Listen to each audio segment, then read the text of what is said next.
తాకట్లో ఉన్న మీ బంగారాన్ని విడిపించి ఆ రోజు ఆన్లైన్ రేటుకి కొంటాం. Sharma gold company.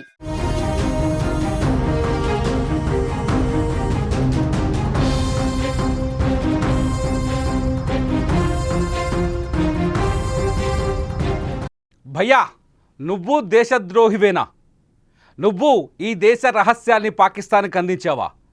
నువ్వు ఈ దేశాన్ని మోసం చేయాలనుకున్నావా? ఇప్పటికే భయ్యా సన్నీ యాదవ్ని చెన్నైలో ఎన్ఐఏ అధికారులు అదుపులోకి తీసుకున్నారు. అతన్ని ప్రశ్నిస్తున్నారు. అయితే భయ్యా సన్నీ యాదవ్కి ఎంతోమంది ఫ్యాన్స్ ఉన్నారు, ఫాలోవర్స్ ఉన్నారు. వాళ్ళందరూ అడుగుతున్నారు, భయ్యా నువ్వు దేశద్రోహివేనా? నువ్వు ఈ దేశ రహస్యాల్ని పాకిస్తాన్కి అమ్ముకున్నావా? నువ్వు ఈ దేశం కోసం ఈ దేశాన్ని ద్రోహం చేశావా? ఎందుకు పహల్గాం దాడికి ముందు నువ్వు పాకిస్తాన్కి వెళ్ళావు? ఎందుకు పాకిస్తాన్కి వెళ్ళి అక్కడ మిలిటరీ వాళ్ళతో మాట్లాడావు? ఎందుకు పాకిస్తాన్కి సంబంధించిన వీడియోలని పహల్గాం దాడి జరిగిన తర్వాత ఆపరేషన్ సింధూర్ జరుగుతున్న సమయంలో నీ యూట్యూబ్ ఛానల్లో అప్లోడ్ చేశావు? చెప్పు భయ్యా సన్నీ యాదవ్, సమాధానం చెప్పు. ఇప్పుడు ఎన్ఐఏ ముందు నీ గొంతు విప్పు, నీ గుట్టు విప్పు. ఇప్పటికే జ్యోతి మల్హోత్రా అనే ఒక దేశద్రోహి, జ్యోతి మల్హోత్రా అనే ఆ దేశద్రోహి ఈ దేశానికి తీరని అన్యాయం చేసింది. పహల్గాంలో 26 మంది అమాయకులపై ఉగ్రవాదులు దాడి చేయడానికి జ్యోతి మల్హోత్రా ఇచ్చిన ఐఎస్ఐకి ఇచ్చిన సమాచారమే ప్రధాన కారణమనే అనుమానాలు కలుగుతున్నాయి. పాకిస్తాన్కి వెళ్ళి ఇస్లామాబాద్లో అక్కడి ఉగ్రవాదులతో కలిసి డిన్నర్లు చేసింది, పార్టీలు చేసుకుంది. నీకు అలాంటి సంబంధాలే ఉన్నాయా భయ్యా సన్నీ యాదవ్? ఎందుకంటే పాకిస్తాన్ సైన్యాన్ని పెంచుకోవట్లేదు. పాకిస్తాన్ ఏం పెంచుకుంటుందో తెలుసా? భారతదేశంలో ద్రోహుల సంఖ్యని, ఈ దేశ ద్రోహుల సంఖ్యని తమకు అనుకూలంగా మలుచుకుంటోంది. యుద్ధం నేరుగా చేసే శక్తి లేదు పాకిస్తాన్కి. అందుకే సైన్యాన్ని పెంచుకునే ఆలోచన కూడా లేదు. ఈ దేశంలో, మన భారతదేశంలో మీలాంటి ఇన్ఫ్లుయెన్సర్లని అడ్డం పెట్టుకొని దొంగ యుద్ధం చేయాలనుకుంటోంది పాకిస్తాన్. అందుకనే జ్యోతి మల్హోత్రాని వాడుకుంది.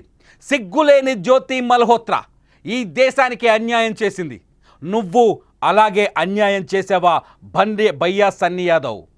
నీకు ఈ దేశం ఇన్ఫ్లుయెన్సర్లను ఇచ్చింది, స్టార్డమ్ ఇచ్చింది, డబ్బులు సంపాదించుకునే అవకాశం ఇచ్చింది, ఏ దేశానికైనా వెళ్ళడానికి వీలుగా ఉండేందుకు పాస్పోర్ట్ ఇచ్చింది. ఆఖరికి నువ్వు బెట్టింగ్ యాప్ల్ని ప్రమోట్ చేసుకొని కోటాను కోట్ల రూపాయలు దండుకున్నా ఈ దేశం నీకు స్వేచ్ఛగా తిరిగేందుకు బెయిల్ రూపంలో అవకాశం ఇచ్చింది. అయినా ఈ దేశానికి ద్రోహం చేయాలనుకున్నావా? ఈ దేశానికి ద్రోహం చేసి పాకిస్తాన్కి అనుకూలంగా పనిచేయాలనుకున్నావా?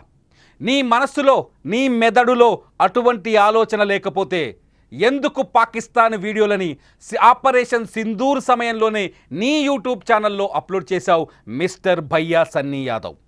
ఇది నేను అడుగుతున్న ప్రశ్నలు కాదు. నీ వీడియోని లక్షలుగా చూస్తున్నారు కదా, ఆ చూసిన ప్రతి ప్రేక్షకులు అడుగుతున్న ప్రశ్న. నిన్ను ఫాలోవర్గా ఫీల్ అవుతున్నారు కదా, ఆ ఫాలోవర్ అడుగుతున్న ప్రశ్న. నీ ఛానల్కి సబ్స్క్రైబ్ చేశారు కదా కోట్ల మంది సబ్స్క్రైబర్స్, వాళ్ళు అడుగుతున్న ప్రశ్న. వాళ్ళంతా ఈ భారతదేశీయులే. వాళ్ళంతా ఈ దేశం మట్టిని, ఈ దేశం గాలిని, ఈ దేశం నీరుని ప్రేమించేవారే. వాళ్ళకి ద్రోహం చేశావా? నీ ఫాలోవర్స్కి ద్రోహం చేశావా? నీ ఫాలోవర్స్ ఈ దేశ భక్తులు. అలాంటి దేశ భక్తులనే ఉగ్రవాదులు పహల్గాంలో ఏప్రిల్ 22వ తేదీన కాల్చి పడేశారు. భార్యల నువ్వు కళ్ళ ముందే కూర్చోబెట్టి భర్తల నుదిటిపైన తుపాకీ పెట్టి బుల్లెట్ని తలలోకి దించారు. నీకు కనికరం కనిపించలేదా? డబ్బులే ముఖ్యమనుకున్నావా?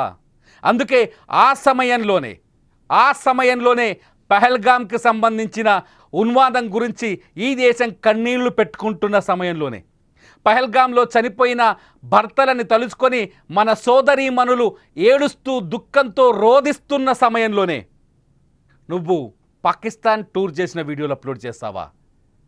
జ్యోతి మల్హోత్రా మాదిరిగానే జ్యోతి మల్హోత్రా కూడా నీలాగే చేసింది భయ్యా సన్నీ యాదవ్. నీలాగే జ్యోతి మల్హోత్రా కూడా పాకిస్తాన్కి వెళ్ళి వీడియోని రికార్డ్ చేసుకొని తీసుకొచ్చి పహల్గాం అటాక్కు కొద్ది రోజుల ముందే అప్లోడ్ చేసింది. అంతేకాదు పహల్గాంలో దాడి జరుగుతున్న సమయంలో ఐఎస్ఐ ఉగ్రవాదులు ఐఎస్ఐ గూఢాచారులతో పాకిస్తాన్ ఐఎస్ఐ గూఢాచారులతో టచ్లో ఉంది.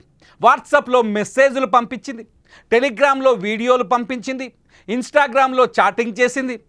సోషల్ మీడియా వేదికల ద్వారా వాళ్ళకి భారతదేశ రహస్యాలని, మన భారత ఆర్మీ స్థావరాలని, మన భారత వైమానిక దళాల ఎయిర్ బేస్లని వీడియోలు తీసి పంపించింది. నువ్వు అలాగే చేసావా భయ్యా సన్నీ యాదవ్? నువ్వు జ్యోతి మల్హోత్రా లాగే ఆమెనే ఫాలో అయ్యావా? ఈ దేశ వెన్నులో కత్తి దూయడానికి ప్రయత్నించావా? ఎందుకు నిన్ను చెన్నైలో ఎన్ఐఏ అధికారులు అదుపులోకి తీసుకున్నారు? నిజంగా పాకిస్తాన్ వెళ్ళి నువ్వేం చేశావు? ఇప్పుడు ఇదే సమాధానం కావాలి. భయ్యా సన్నీ యాదవ్ ఇప్పుడు ఎన్ఐఏ అదుపులో ఉన్నారు, మీకు తెలుసా? భయ్యా సన్నీ యాదవ్ని అదుపులోకి తీసుకున్నారు. నిజానికి భయ్యా సన్నీ యాదవ్ పైన బెట్టింగ్ యాప్ల విషయంలో ఒక కేసు నమోదైంది. బెట్టింగ్ యాప్ల రూపంలో అమాయక యువత ప్రాణాలు తీసుకుంటుంటే భయ్యా సన్నీ యాదవ్ డబ్బులు సంపాదిస్తున్నాడని ఒక కేసు నమోదైంది. ఆ కేసు పైన హైకోర్టుకు వెళ్ళిన భయ్యా సన్నీ యాదవ్ బెయిల్ తెచ్చుకున్నారు. అరెస్టు చేయకుండా ముందస్తు బెయిల్ తెచ్చుకున్నారు.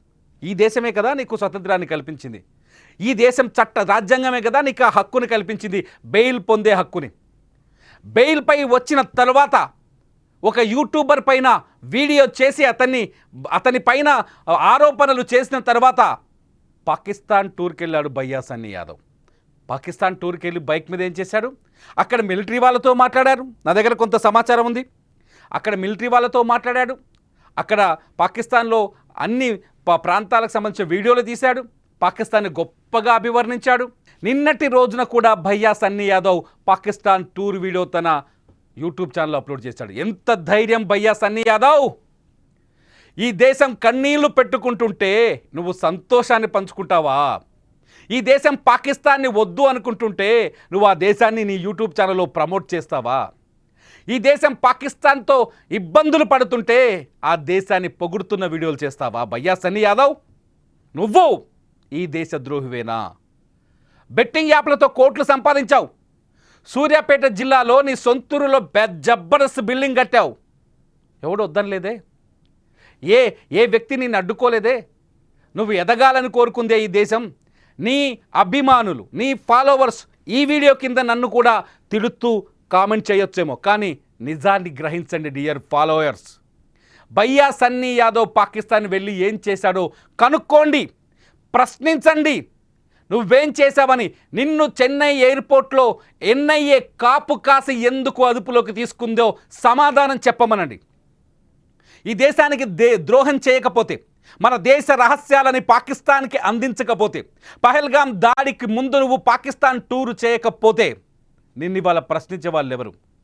భారతదేశంలో ఉన్న ఇన్ఫ్లుయెన్సర్లని ఆధారంగా చేసుకొని పాకిస్తాన్ వాళ్ళకి డబ్బులు ఎరవేస్తోంది. పాకిస్తాన్ అక్కడి ఐఎస్ఐ అదొక దొంగల ముఠ.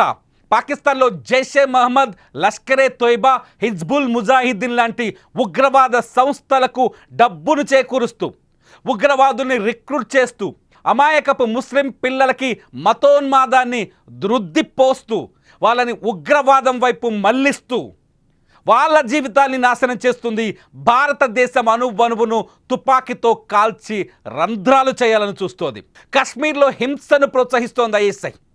కశ్మీర్ పౌరులకు స్వేచ్ఛ లేకుండా చేస్తుంది ఐఎస్ఐ. కశ్మీర్లో టూరిజాన్ని అడ్డుకుంది ఐఎస్ఐ. కశ్మీర్లో అశాంతికి కారణమవుతోంది ఐఎస్ఐ. పహల్గాం దాడి తర్వాత కశ్మీర్ టూరిజం ఆదాయం భారీ స్థాయిలో పడిపోయింది. దీనికి కారణం ఐఎస్ఐ. ఈ ఐఎస్ఐతో సంబంధాలు పెట్టుకుంది జ్యోతి మల్హోత్రా, దొరికిపోయింది. జ్యోతి మల్హోత్రా లాగే దేవేందర్ సింగ్ అనేవాడు దొరికిపోయాడు. ఇలాంటి వాళ్ళు 11 మంది ఎన్ఐఏ చేతిలో ఉన్నారు, మన ఇంటెలిజెన్స్ చేతుల్లో ఉన్నారు. ఇంకా నోరు తెరవట్లేదు జ్యోతి మల్హోత్రా, ఇంకా నాటకాలే ఆడుతోంది. జ్యోతి మల్హోత్రా ఈ దేశంలో ఎవరైతే పెద్ద పెద్ద ఇన్ఫ్లుయెన్సర్లు ఉన్నారో వాళ్ళని టార్గెట్ చేసింది. వాళ్ళ డీటెయిల్స్ తెలుసుకొని వాళ్ళ ఇళ్ళ దగ్గరికి వెళ్ళి మీకు అదనపు ఆదాయపు అవకాశాన్ని కల్పిస్తామని నమ్మబలికి వాళ్ళని పాకిస్తాన్ కూడా తీసుకెళ్ళింది. ప్రశాంతి సేనాపతి అని ఒక ఒడిశా అమ్మాయిని పాకిస్తాన్కి తీసుకెళ్ళి వీసా ఇప్పించి అక్కడ కూడా వీడియోలు చేయించేలా చేసింది. ఇప్పుడు పూరిలో ఉంటుంది ఈ సేనాపతి. పూరిలో శ్రీనిలయం వీడియోలు రికార్డ్ చేసింది జ్యోతి మల్హోత్రా. ఈ దేశంలో ఇంపార్టెంట్ ప్రాంతాల వీడియోలన్నీ రికార్డ్ చేసి ఐఎస్ఐ చేతికిచ్చినట్టుగా అనుమానిస్తోంది మన భారత ఇంటెలిజెన్స్. ఎన్ఐఏ కూడా శ్రీనిలయం వీడియోస్ పాకిస్తాన్ చేతిలో ఉన్నాయనే భయం ఉంది. ఎందుకంటే మన పూరి జగన్నాథ స్వామి ఆలయాన్ని ఉగ్రవాదులు టార్గెట్ చేశారు ఎప్పటి నుంచో. లక్షలాది మంది, కనీసం 1 కోటి మంది స్వామివారిని దర్శించుకోవడానికి ప్రతి ఏటా వస్తుంటారు. అటువంటి చోట విద్రోహ చర్యలకు అవకాశం కలిగే విధంగా జ్యోతి మల్హోత్రా అక్కడి టెంపుల్ రహస్యాలని, సెక్యూరిటీ సిస్టమ్ని, టెంపుల్ యొక్క బ్లూ ప్రింట్ని పాకిస్తాన్కి అప్పగించిందనే భయం భారతీయుల వెన్నులో వణుకు పుట్టిస్తుంది. ఇటువంటి జ్యోతి మల్హోత్రాని నువ్వు ఫాలో అయ్యావా భయ్యా సన్నీ యాదవ్? నువ్వు బెట్టింగ్ యాప్ల పేరుతో దోచుకుంటే వదిలేసిందేమో ఈ దేశం, కానీ నిజంగా ఈ దేశానికి ద్రోహం చేసి పాకిస్తాన్కి ఏమాత్రం సాయం చేసినట్టు తెలిసినా నిన్ను వదిలిపెట్టదు ఈ దేశం. నీ ఫాలోవర్సే వదిలిపెట్టరు. నీ ఫాలోవర్సే నిన్ను ఖచ్చితంగా నిలదీస్తారు, పట్టుకుంటారు. వీళ్ళకి సమాధానం చెప్పాల్సిన అవసరం ఉంది భయ్యా సన్నీ యాదవ్. నువ్విప్పుడు ఎవరి అదుపులో ఉన్నా, ఏ మాత్రం క్లూ బయటకు వచ్చినా ఈ దేశం, నీ ఫాలోవర్సే నిన్ను వెంటాడుతారు. తప్పులు చేస్తే క్షమిస్తూ ఊరుకోవడానికి ఈ దేశం మామూలు దేశం కాదు. ఇది భారతదేశం, మోదీ పరిపాలిస్తున్న దేశం, దేశ భక్తులు పరిపాలించుకుంటున్న దేశం. ఇప్పటికే ఆపరేషన్ సింధూర్ కొనసాగుతూనే ఉంది. పీఓకేని స్వాధీనం చేసుకునే వరకు నిద్రపోమని శక్తిమంతంగా తయారవుతోంది భారతదేశం. ఇటువంటి దేశానికి ద్రోహం చేస్తే మీరేం సాధిస్తారు? జ్యోతి మల్హోత్రా ఏం సాధించింది? వాళ్ళ పాకిస్తాన్ పారిపోవాలనుకుందా? పోలేకపోయిందే. బార్డర్ దాటలేకపోయిందే. కట్టకట్టాల వెనుక కట్టిక దరిద్రాన్ని అనుభవిస్తోంది. ఇప్పుడు చిప్పకూడు తింటోంది. నీకు అటువంటి రోజు వస్తుందేమో నువ్వు తప్పు చేస్తే మిస్టర్ భయ్యా సన్నీ యాదవ్. నీ ఫాలోవర్స్ నిన్ను ప్రేమిస్తున్నారు. నీ ఫాలోవర్స్ నువ్వంటే ఇష్టపడుతున్నారు. నువ్వు విదేశాల్లో పర్యటించి వీడియోలు చేస్తే లైకులు చేస్తున్నారు. ఆ లైకులకు అర్థాన్ని పోగొట్టుకోకు. ఆ లైకులకి వాళ్ళు ఇచ్చిన విలువని పాడు చేసుకోకు. భయ్యా సన్నీ యాదవ్, నిజాలు చెప్పు. ఈ దేశానికి ద్రోహం చేస్తే ఎన్ఐఏకు దొరికావు కదా, ఎన్ఐఏ నిన్ను ప్రశ్నిస్తోంది కదా, నిజాలు చెప్పు. నువ్వు చెప్పే నిజాలు ఈ దేశానికి ఎంతో అవసరం. నువ్వు చెప్పే నిజాలు ఈ దేశ భద్రతకి ఎంతో అవసరం. నువ్వు చెప్పే నిజాలు పాకిస్తాన్ వంటి పనికి మాలిన దేశాన్ని కట్టడి చేయడానికి ఎంతో అవసరం. నీకు తెలుసు, మన హైదరాబాదులో జరిగిన బాంబు పేలుళ్ల చరిత్ర నీకు తెలుసు. దిల్సుఖ్ నగర్లో జరిగిన బాంబు పేలుళ్ల చరిత్ర తెలుసు. ముంబైలో జరిగిన 26/11 ఆ రోజు మరణించిన 143 మనుషుల దీన గాథలు తెలుసు. నీకన్నీ తెలుసు. ఈ దేశం గురించి తెలుసు. ఈ దేశం ఎంత శక్తివంతమైందో, ఎంత నిజాయితీగా ఉంటుందో, ఎంత శాంతితో ఉంటుందో నీకు తెలుసు. మౌనంగా ఉంది కదా అని, శాంతితో ఉంది కదా అని ఈ దేశాన్ని తక్కువ అంచనా వేయొద్దు. భయ్యా సన్నీ యాదవ్ ఒక్కడే కాదు, ఇటువంటి ఇన్ఫ్లుయెన్సర్స్ ఇంకా ఎవరైనా ఈ దేశానికి ద్రోహం చేసే ఆలోచనలో ఉంటే, ద్రోహం చేసి ఉంటే ఈ దేశం మిమ్మల్ని వదిలేదు. మీరేమనుకుంటున్నారు డియర్ ప్రేక్షకులారా? ఒకవేళ భయ్యా సన్నీ యాదవ్ పాకిస్తాన్కి వెళ్ళి మన దేశ రహస్యాన్ని అక్కడ ఇచ్చి ఉంటే, అందుకే ఇప్పుడు ఏదైతే ఆపరేషన్ సింధూర్ టైంలో అందుకే వీడియోలు అప్లోడ్ చేశాడని అనుకుంటున్నారా? ఎందుకు వీడియోని అప్లోడ్ చేసి ఉంటాడు ఈ సమయంలో? 1 కాదు, 2 కాదు, 8 వీడియోలు అప్లోడ్ చేశాడు వరుసగా గడిచిన 4 రోజుల్లో. అందుకే ఎన్ఐఏ చెన్నై ఎయిర్పోర్ట్లో మాటు వేసి మన భయ్యాన్ని పట్టుకుంది. మనవాడే, మన తెలుగు బిడ్డే, మన హిందూ బిడ్డే. ఈ దేశానికి ద్రోహం చేస్తాడని నేనైతే అనుకోవట్లేదు, కానీ దొరికిపోయాడు. చేసినట్టుగా తెలిస్తే మాత్రం క్షమించేది లేదు. ఈ దేశానికి ద్రోహం చేసినట్టుగా తెలితే మీరు క్షమిస్తారా? మీరేమనుకుంటున్నారు? ఖచ్చితంగా ఈ వీడియో కింద కామెంట్ చేయండి. చూస్తూనే ఉండండి సుమన్ టీవీ.